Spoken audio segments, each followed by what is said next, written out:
আমরা যাদের সবথেকে বেশি কাছের ভাবি, সবথেকে বেশি বিশ্বাস করি এবং সবথেকে ভালোবাসি, বিশ্বাসঘাতকতা বা বেইমানি তারাই কিন্তু করে। নবাব সিরাজউদ্দৌলার সাথে বেইমানি করেছিলেন মীর জাফর। সে কিন্তু পর কেউ ছিল না, সে কিন্তু তার আপন লোকই ছিল। সুতরাং আপনি আপনার অপরিবর্তিত কাউকে, এমন কাউকে বিশ্বাস করবেন না যে আপনার অপরিবর্তে সে আপনার ক্ষতি করতে পারে। সুতরাং মানুষের সাথে সবসময় দূর রেখে মিশবেন। দূর রেখে বলতে কখনো নিজের সিক্রেটগুলো কখনো কারোর সামনে বলবেন না। এমনও দিন আসতে পারে তার সাথে হয়তো আপনার সম্পর্ক ভালো নাও থাকতে পারে, কিন্তু আপনার সিক্রেটগুলো কিন্তু সে ফাঁস করে দিবে এবং আপনার সবথেকে কাছের বা সবথেকে বিশ্বস্ততার জায়গাটা সে নষ্ট করে দিতে পারে। সুতরাং পৃথিবীতে নিজের অপরিবর্তিত কোনো কাউকে বিশ্বাস তো করা দূরে থাক, তার ছায়াও মারাবেন না।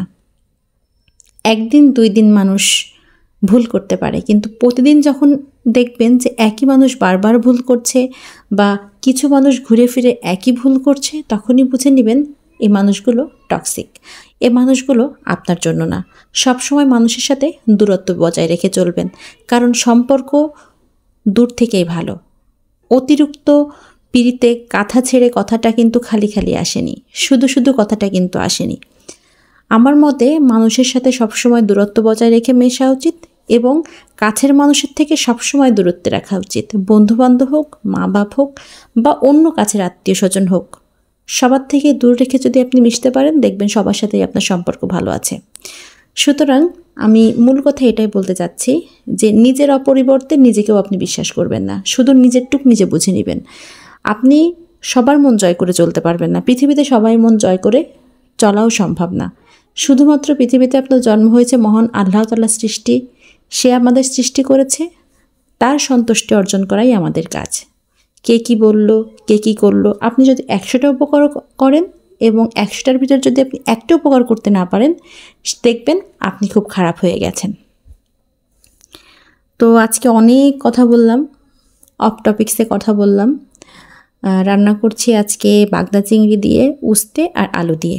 এটা অনেকে বলেন উস্তে, বা আমরা উস্তেও বলি আবার করলাও বলি। ছোটো সাইজগুলোকে আমরা উস্তে বলি আর বড় সাইজগুলোকে আমরা করলা বলি। তো কথা বলতে বলতে রান্নাটা প্রায় শেষের পর্যায়ে। এখন আলু দিয়ে, চিংড়ি মাছ দিয়ে একটু পানি দিয়ে দিয়েছিলাম। এবার করলাগুলো বা উস্তেগুলো আমি দিয়ে দিলাম। এবার ঢাকা দিয়ে দিব। ঝোল কমে আসলে একটু ঢাকা দিয়ে দিব। যখন নরম হয়ে আসবে তখন নামিয়ে নিব। অবশ্যই লবণটা চেখে দেখবেন। আমি সবসময় তরকারি নামানোর আগে লবণটা অবশ্যই চেখে দেখি। তো কথা বলতে বলতে রান্না তো প্রায় শেষের পর্যায়ে হয়েই গেল। এখন গরম গরম ভাতের সাথে খেতে বসবো। আর ভিডিওটি ভালো লাগলে অবশ্যই পাশে থাকবেন, লাইক করে দিবেন, কমেন্ট করে দিবেন এবং শেয়ার করে দিবেন।